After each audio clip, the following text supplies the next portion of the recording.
What's good, y'all? What's good, y'all? It's the All Facts No Cap podcast, and this is your host, Horace Ricard. And make sure if you haven't checked my other episode out, make sure you check out that. And today's topic will be top 10 players in each position, NBA edition. So I've actually been working on this for a long time. I've been using this year as a point I'm using based on this year. And so if your favorite players are on it, is mainly or not higher on the list is mainly because I just think other players are performing better this year. And make sure you just like this podcast, listen to it, and just respect my opinions. And if you disagree or agree with me, you can talk to me about it. It doesn't matter. Just so now on to point guards. So honorable. So the top 10 best point guards as of now.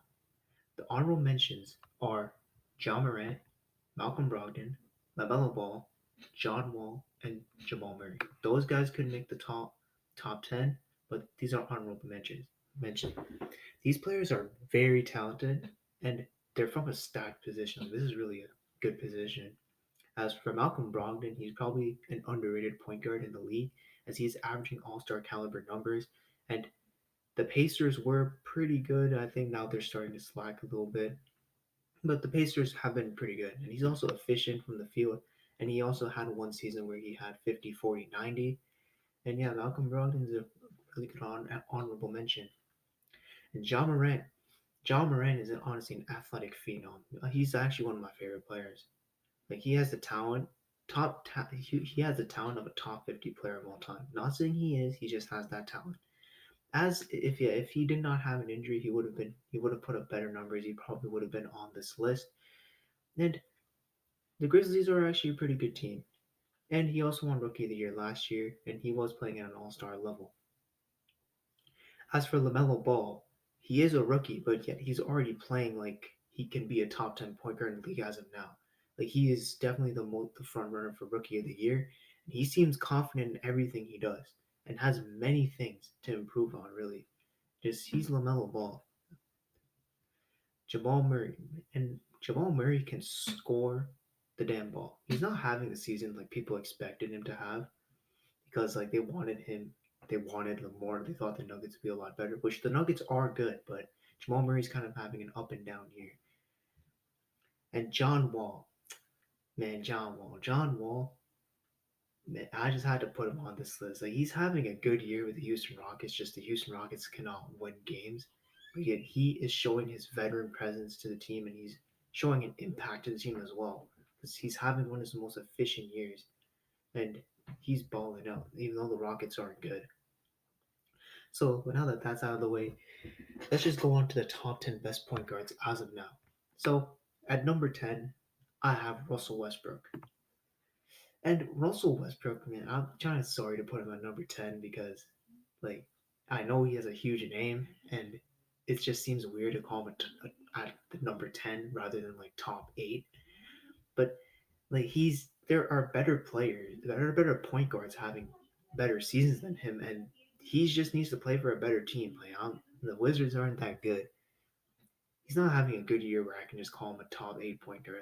The Wizards are doing pretty decently good. So, but he's just not having a year as it is. He might be leading to wins, but that he seems like he's a good addition to Bradley Beal. I don't know, but the Wizards make the playoffs will be like kind of a Cinderella story. But yeah, so now I'm gonna go on to the real list. At number 9, well, you have De'Aaron Fox. This is literally one of my favorite players in the draft. My favorite players in the league. My bad. In 2017 draft, he was probably my favorite prospect. But this is he was he's the only All Star caliber player Sacramento literally has, and he is the only All Star Sacramento has like found from the draft from their many failures. Like their Kings are at a record where playing tournament is pretty much possible, but that's not even if that's not the case, like De'Aaron Fox is having a career year. He's showing that he can play an elite level. Like he is so quick. He can. put the ball in the basket. Like he can do. I mean, not it's not he doesn't have really great scoring ability, but he can. Man, he's just so slithery, man. He's just having a career year, and he's gotten better defensively. He's also pretty athletic too, so that's just really great for him. So at number 8, I'm gonna have. I know this might be a little bit, but I'm gonna have Kyle Lowry. And as a man who lives in Canada, like sometimes people overrate Kyle Lowry a little bit here. Like if you live in Canada, you probably know, but he is an elite guard. Like he can score, play, make, and defend, and he is an important piece. He can be an important piece to defending to a contending team. Like I think he's on the trade rumors for the 76ers. And the main reason he isn't higher on the list is because mainly of his impact and the fact that he's just not playing because Toronto wants him out. And I actually saw a post the other day that the Raptors without Kyle Lowry are actually better than what they actually have. Like they have a better record, which is why I would really have him which is why I really have him at number 8. Like I just think these other guys are just a lot better than him this year. Excuse me about that. And number 7, I'm gonna go with Trey Young. He's having a phenomenal year. He's just averaging 30 points and like 11 assists and 9 assists. I don't know. He's literally having a year like 2016 James Harden made me the guy. 2016 James Harden made me be a Houston Rockets fan actually. So he's one of the most skilled offensive players in the league. Trey Young, not James Harden, although he is too. But no, I'm not talking about him right now. But I really have high hopes for Trey Young to be completely honest. Like he has the potential to be the best point guard in the league at some point in his career, and hopefully the Hawks can get it together because right now they've been kind of disappointing. But hopefully with build around Paul properly, Trey Young could lead the Hawks like later on for future success. But we don't know. So right now he's just a number 7 point guard. That number 6 is Ben Simmons. Ben Simmons really gets a lot of hate just because he just doesn't want to shoot. But the man is elite at everything else, and he can score in the post if he really wanted to. Like, it's true that everyone behind him, like Kyle Lowry, De'Aaron Fox, Trey Young, and Russell Westbrook, are all better on the offensive end. But at the defensive end, Simmons has way more of an impact on his team than all the other players do, and all those other players, point guards, do. Because like he's on the list because of his impact and his elite defense. Like I think he arguably could be the most impactful Sixer. Not saying he's better than Joel Embiid, but he could be the most impactful one. Which is he could be. I don't know. He could be. You can debate that, but people just look at his numbers and just laugh. They just laugh at it. But like his impact on the defensive end and even sometimes offensively, when he has the ball in his hands, he can play make, and alongside his post scoring, he can make his teammates better. If he can make his teammates better, and if he wasn't a small ball center type role, he could be much better. But he can't play that because Joel Embiid is the center, so it's kind of impossible for him to. But and I'm a Rockets fan. I wanted James Harden to be traded for him, but man, Raphael Stone did what he thought was best for the team. And up to the top 5 point guards in the league. The top 5 point guards in the league. This is, I think, everyone can agree that these 5 are the best in the league. And number 5, I'm gonna go with Chris Paul. Chris Paul is the most talented point guard the NBA has ever seen. Like he's just most talented. He can score, shoot, play make, defend, dribble. He can do anything. He's also a really impactful player because for every team he's played for, and even the Phoenix Suns, the main reason they're having a winning season is because of Chris Paul. Like the team now plays better with him, and like the addition of him shows that it's like yeah, they needed Chris Paul to make the playoffs. And who knows, man? Injury in 2018 may have had a ring, but he's more of a veteran presence now, and it's good for him. Chris Paul is really talented and impactful too. And at number 4, I have Kyrie Irving. Kyrie Irving plays more of a shooting guard, but he's listed as a point guard, so I'm just putting him on this list. So like how what Kyrie Irving is, he's just insane. Like, he just gets a lot of hate because he just gets a lot of hate because like the way he acts, the way he does stuff, just the way he's selfish. It's just, man, you can't deny what this man is capable of doing, man. He's an electrifying scorer and he has insane handles. He may be the most skilled player in NBA history, maybe. Excuse me for that too. But as Kyrie Irving could literally be the best second option to a championship team. Like we saw it with Cleveland. So he could literally, if the Nets win, like and he's having a pretty efficient year because he's having James Harden facilitate his offense. But Kyrie can be trusted to take the final shot too. Like he is capable of scoring efficiently. Like when he's wanting to do so, like, he's just an amazing player. You can't deny that. Even the way he acts, the way he is, like you can't just deny the skills of Kyrie Irving. And number three, to be honest, this number two and number three are really interchangeable, but this is how I'm gonna take it. Number three is Luka Doncic. Luka Doncic is a really good floor general, and he could be higher if his 3 point shot is like a lot better. But he plays in a way where he controls the game. Like he just has the stats everywhere, everywhere, everywhere of his anything of his game is just really good. Just he could use some work on the defensive end, but sometimes like point guards don't really need to be defensive minded, so he doesn't really need to worry about that as much. But he is really having an MVP type season. The problem is the Mavericks are just not winning enough games for him to do so. So, but he can be the best point guard in the league, of course. Just at some point in his career, he probably can. And yeah, there could be a time where he can just come up and be number one, like in probably the next 2 years. Like who really knows? But Luka Doncic is a top 3 point guard. He's a I would say top 20 player in the NBA at worst.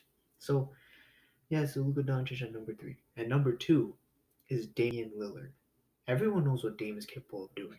He is having an MVP type season because he's without CJ McCollum and Yusuf Nurkic. He's just averaging monster numbers, and a lot of the Trailblazers' success is on him. He can show up when he needs to. He can show up when he needs to. However, I would say he has a little bit. There's no shot at him, but I would say he has a little bit of playoff failure. But and he is a very amazing player. But just the fact is, he's not number one. Like last year, a lot of people thought he was. But now moving on to number one is Stephen Curry. It's not even close. Like Stephen Curry can ball anytime. He's amazing. He's probably the best shooter of all time. He's showing that he is and will always be the best point guard in the league when he's in the league. He's playing at an MVP type level, and the Warriors are without Klay Thompson. Their wing players can't hit a shot, but like Steph Curry is like holding that team up. And Steph Curry has been proving his doubters wrong, and he's still a top four player in the league. He's still he's the best point guard, top four player in the league. Just it's not anything better than that. It's not anything worse than that. And now that was all the point guards. So if you want to see I'm going to repeat my list as it is: Russell Westbrook, De'Aaron Fox, Trae Young, Kyle Lowry, Ben Simmons, Chris Paul, Kyrie Irving, Luka Doncic, Damian Lillard, and Stephen Curry. Now on to the shooting guards. So honorable mention for shooting guards is Shai Gilgeous Alexander. You can put him on the list. I don't really have a problem with that, but I just think he is having a really great career year. I would say he's kind of underrated because I haven't heard a lot of people talk about his season, but he is showing that Oklahoma has a future potential future star in him. So it isn't bad. But however, at number 10, I'm gonna go with Colin Sexton. What a lot of people didn't realize about Colin Sexton is that he's been balling since his rookie days. He's been an amazing player since his rookie day. He's showing to be an efficient scorer with great defensive skills, and he also has the mental toughness you would want in a franchise cornerstone for years to come. For years to come, I think he can be a really great piece for a championship team. And he is just a really good shooting guard to have on your team. Like I would if I had a team for the next 5 years, I would probably pick him as my shooting guard. or one of them. One of them. He'll definitely be peace, but he's just a really great player. And at number 9, I'm gonna go with Fred Van Vliet. Fred Van Vliet, like he is having the best season he is, and when the Raptors win games, it's mostly because of how he plays. Like, he is a solid defender that can that can hit threes. He's playing all NBA defense. He's not just a solid defender. I would say he's a snub for the All Star game. And yeah, he did hit 54 points, which is impressive. Which is impressive. And number 8, I'll have to go with CJ McCollum. He actually, I think, could have been an All Star if he didn't get injured because he was averaging more than Damian Lillard. And it's just when you see his talent, he's just one of the best skilled scorers in the league. The league.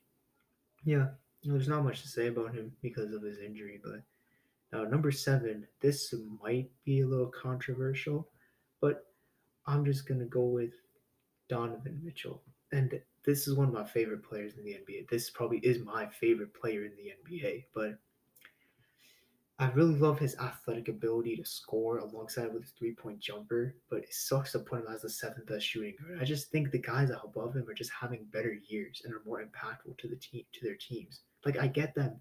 He is leading the Jazz to a top record in the West, which is insane. Which no one really thought of that. However, the people ahead of them are just having better stats, and they may be more impactful to the team because a lot of the Jazz games I see, Donovan Mitchell, if he has a terrible game, the Jazz can find a way to win. Although, like the man is a killer, and he's definitely one of the best shot blocking guards and one of the best offensive talents in the league. So, respect to Donovan Mitchell. And at number 6, I'm gonna put Zach LaVine. This guy is balling for the Bulls, and he deserves his All Star spot. He definitely deserves his All Star spot, as he stepped up on every single part of his game. So now he's a more skilled scorer now, and he's also better defensively. And this isn't the Zach LaVine that just dunked on everyone. He's doing that, plus he can also score the ball too. The Bulls are a playoff team as we speak, I think, and the main reason is because of LaVine's improvement. So also, like, you could also put the credit to Billy Donovan, but LaVine's improvement is definitely the best part of their season. So man was literally a what he had a ACL injury 4 years ago, and that made Chicago trade for him. Man, he's making Minnesota regret trading him. Man, I didn't even think they should have traded him at the time, but man, oh, keep it going, Zach LaVine. And at number 5, I'm gonna have Jaylen Brown. So I I used to have Jaylen Brown as an underrated player in the NBA, but now since everyone knows what he can do, it doesn't really make him underrated anymore. It doesn't make him overrated. It just makes him rare, right? He's a solid defender and he can be an athletic scorer. He has proven that at times that he can possibly be better than Tatum and is consistent with his play. Which I'm not saying he's better than Tatum. Tatum definitely has a higher ceiling, but at times you can see that Jaylen Brown is sometimes a better player when you see them play. And the main reason the Celtics had a solid start was because of Jaylen Brown taking a next step. And even the Celtics on a bad run or like they're still winning. I think they're winning games now, but Jaylen Brown is still consistent with his play, and even with if the Celtics have success or not. And at number 4, I have Devin Booker.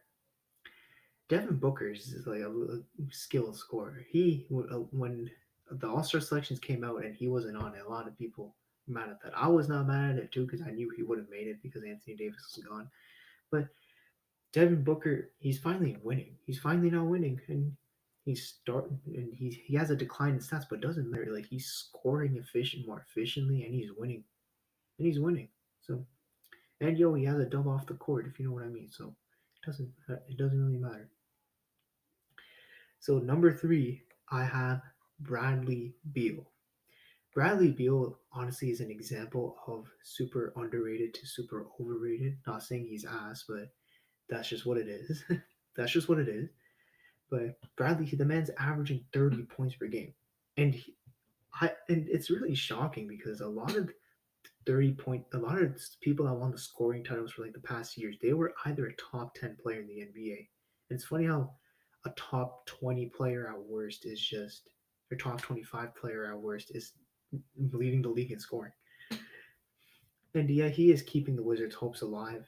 It seems like him and Russell Westbrook are trying to click now, but we'll see what Washington can do. Okay, yeah. So at number two, I have Paul George. I'm listing him as a shooting guard because that's what that's what I've seen on Basketball Reference. But Paul George is having a good comeback year actually because where he's averaging just 20, 25, 5, and 5 on 50, 40, 90 splits, I think, or even close to that, which is elite. It's elite. He has been struggling in the playoffs, but the man is the top, second best shooting guard in the league. What can I say? He is not better than what he is a really solid defender, and he can like he's just.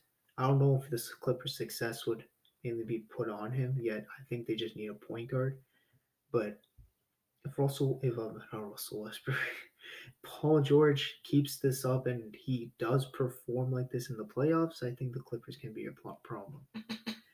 And number one, it's not even a question. It's James Harden. That's James Harden. Harden's been the best shooting guard in the league for like the past 8 years. And I honestly love what James Harden's doing, man. Like I'm a Houston Rockets fan. I didn't like how the way he wanted out, but I know he wanted out for a reason, and he is proving his doubters wrong. When which like he's turned his game from Allen Iverson to Magic Johnson. That's like he's now he's facilitating Brooklyn's offense and he's being a part-time six-man role. And this man was also literally the same guy that can drop like 50 points a year ago. So 50 points a year ago. So it just man, this man can do anything. He's actually that good. It's good to see him happy and thrive for another team, man. That's just his Houston comeback was yesterday, but man, I miss James Harden. Okay, so now I'm gonna list off my top 10 shooting guards because that's the end of the list. So it's Colin Sexton, Fred VanVleet, CJ McCollum, Donovan Mitchell, Zach LaVine, Jalen Brown, Devin Booker, Bradley Beal, and Paul George, James Harden. So the best small forwards in the league. This is really a really great position because a lot of the best players in the league are at this position. But let me check. Okay. Yeah, there we go. Okay, sorry for the long pause. Just okay. Yeah, so honorable mention for small forwards, I would have to say Michael Porter Jr. He can become higher on this list, but he has a lot of injury concerns, and people say he has Durant potential, but I just think he needs to be in a better situation where he needs touches and shots, as he's kind of being under the radar because the Nuggets are focusing more on Jokic and Murray to take more shots. But he can be a lot higher on this list, but just injury concerns. So moving on to number 10, I would have OG Anunoby. This is a tough list to deal with because a lot of this I literally said the best players in the NBA are like small forwards. And I'm gonna start this list with OG Anunoby because I know and he has improved this year. And since small forward is a deep position, it's honestly impressive that he made this list. So congrats OG. So number nine, this is where it really gets tough. At number nine, I have Jeremy Grant. Jeremy Grant. He is the front runner for the Most Improved Player award, which is shocking a lot of people and shocking me too. I didn't think he was going to be this good. I don't know why the Nuggets let him go, but he's proving the Nuggets to you shouldn't have let him go because he had a star potential inside himself, and he's definitely going to win the Most Improved Player now. So the Pistons aren't a really good franchise to be, but at least they have someone. At least they have someone. So number eight is DeMar DeRozan. De- DeMar DeRozan is honestly a snub of the All Star, and it is tough. He's in a Western Conference where there's so many more popular names, and he's still balling out, and the Spurs are kind of an irrelevant franchise ever since Tim Duncan left. But the Spurs are a playoff team, and I think they can stay that way. I think they can make the playoffs. And DeRozan, I think has become a little underrated because he just gets no recognition and he's posting all-star type numbers and his team is winning and no one's just talking about the Spurs because no one likes to talk about the Spurs. So Chris Middleton. So Chris Middleton's number 7. So this is a player that can literally drop 25 points and he can shoot like 50, 40, 90. Like he's a really good, he's a really great league shot creator and he can score the ball. He does. I think he's sort of underrated as if he like no one gives him a lot of credit that he deserves. But I think he was snubbed for the All Star game, and he deserves any of his All Stars. So number 6 is Brandon Ingram. Brandon Ingram is a really talented player. He's just a really talented player. He's showing that he can be a future superstar in the league. But that's just amazing, man. Like I don't know, the Pelicans were able to get a good deal off him, deal with for the Anthony Davis deal. They were able to get him. It was really good. He's now developed, and I think him and Zion can have success in the future. Maybe if the organization runs to him right, but man, this Brandon Ingram is showing that he can ball. However, at number 5, I have Jason Tatum. Jason Tatum is a probably the greatest wing defender in the NBA. That he probably has the highest ceiling out of like any guy that's under 25. He probably has the highest ceiling. Maybe Luka Doncic, but we'll see. And he's just an amazing player. Like he's already proven at a young age that he can step up in the playoffs. He's already proven at a young age that he can not lead a team. He can be the best player on a team, on a contending team. He's just an amazing player, and this is his 4th year. There's many big things for him and Jaylen Brown, and yeah, he's also a solid 3 point shooter. He's also a solid 3 point shooter, and he can close out games like hell, man. I was that first game where him over Giannis, that was just an amazing shot. Hey, that was an amazing shot. Now, moving on to number 4, I have Jimmy Butler, probably one of the best uh, probably one of the best two-way guards, if not guards. Yeah, probably one of the best two-way players in the game. As the man led his team to the finals literally a year ago, and a lot of people are calling that fluke. I wouldn't necessarily call it a fluke, but Jimmy Butler, and then now he's back and he's averaging good. No, he's averaging All Star caliber numbers, and the Heat are now winning more games, which is pretty good because now their leader is back. And I would actually say Jimmy Butler can be one of the best leaders in the NBA. Sometimes he may go a little too harsh with things that happen in Minnesota, but I would say he's one of the best leaders in the NBA. And as for number 3, I have Kawhi Leonard. And yeah, that's actually funny because Kawhi Leonard is 3rd in his position, yet he's a top 5 player in the league. So, and he's probably the best two-way player in the NBA.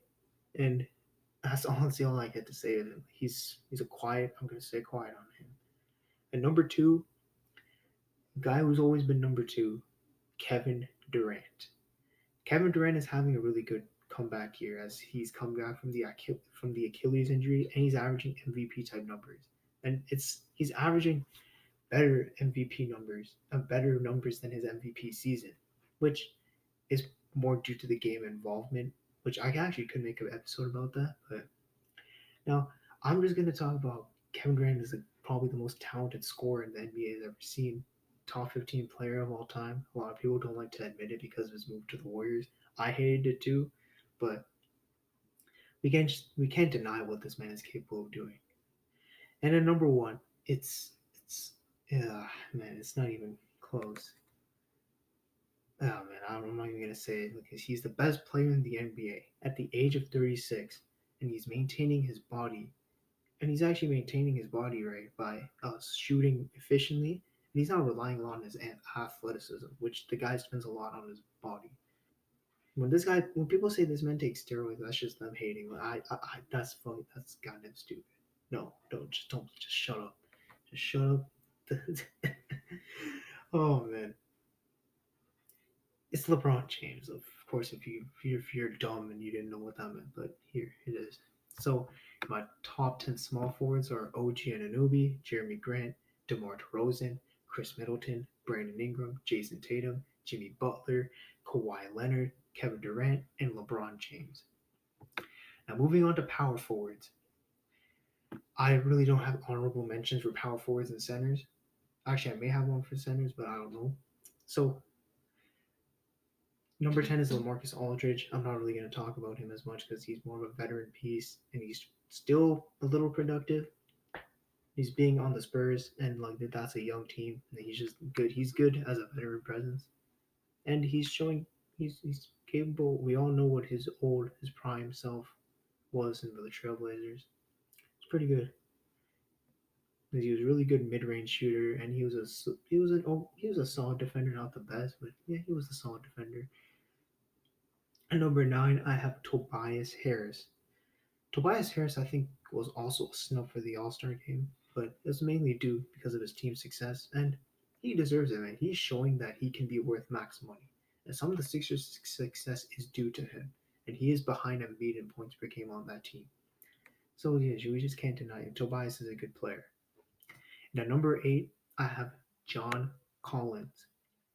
John Collins might leave Atlanta, and I think he should because he wants to show that he's worth a max contract, yet the team doesn't really like him. And he's definitely one of the most talented power forwards in the game because he can do a lot on the offensive end. And he's not a good defender, but he has been upgrading, upgrading that side of the ball. And if he turns out to be a better defender, he can be a really damn good player. And at number 7, I have Draymond Green. This is the most impactful player in the league. Like he can have 4 points and 5 rebounds. At face value, those numbers may not be good, but those are probably the most impactful 4 points and 5 rebounds rather than someone's inefficient 20 and 5. That's just that's just insane, man. This guy's a Swiss Army knife. Like people just call this man washed or overrated. It really makes no sense because he a lot of the Warriors' success, especially in that dynasty with Kevin Durant, was he actually had a huge part in it. He was a Swiss Army knife. He was the anchor of that defense. He always makes the right play out of things. And the fact that this man was drafted in the second round and can name every single player that was drafted before him, man, I would love to have that player, man. I would love to have that player.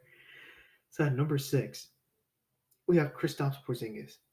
When healthy, he can definitely be a lot higher on this list, but the man cannot stay healthy because he can run up the court at the height of 7'3" and he can shoot the ball. This man can be insane when healthy, but he's rarely healthy, so he's kind of low on this list. And at number 5, I have Pascal Siakam. I do not like Siakam at all. He's just an average defender, and he is really skilled offensively, but he's not consistent. Like he's just not consistent at all. And I'm not going to talk about him a lot. So number 4, I have Julius Randle. Julius Randle has improved a lot. It seems that sometimes I've seen him comparisons to like Chris Bosh, which is kind of absurd.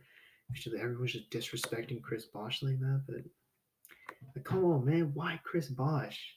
Why not another 1 year wonder like Jeremy Grant? Like, why? Come on, why not? Why Chris Bosh? But it seems that Tom Thibodeau is having an impact on the Knicks, and he is a key piece to their success, as he has improved on the defensive end too. And at number 3, I have Zion Williamson. Congrats, Zion, man. He made the All Star team. He can be a little iffy on the defensive end, but the man is dominating. He can average 25 and 10 and on like 60% shooting, which is insane. With him and Ingram, I don't know how the Pelicans are going to surround them, but they should do it well. I want to see him and Ingram have success because he's a dominant player. He's honestly proving a lot of his doubters because I've seen so many videos on Zion, the defense being whack on Zion's. Oh, Zion's hurting his career. Like this man's good even if he's overweight or not. This man's good if he's not a bad defender or not. He's a damn good player. And at number 2, I have Anthony Davis. There's not really much to say about this because the Lakers are just struggling to win games without him. He's also a defensive player of the year candidate. Like he's kind of soft, but he's just a damn good player. He can shoot the mid range. and he can rim protect, and he can dominate in the paint if he wanted to. And he's playing alongside LeBron, so it's like those numbers. So he's playing a lot better. But the Lakers are needing him right now. So, and at number one, I have Giannis Antetokounmpo. He's putting up MVP type numbers, and he literally should be in the MVP conversation. Just no one wants to give it to him because he's the back to back MVP. But this shows that like he's a consistent player. He's probably the most consistent one of the most consistent players in the league. As if he's able to put MVP numbers 3 years in a row, that's a damn good player.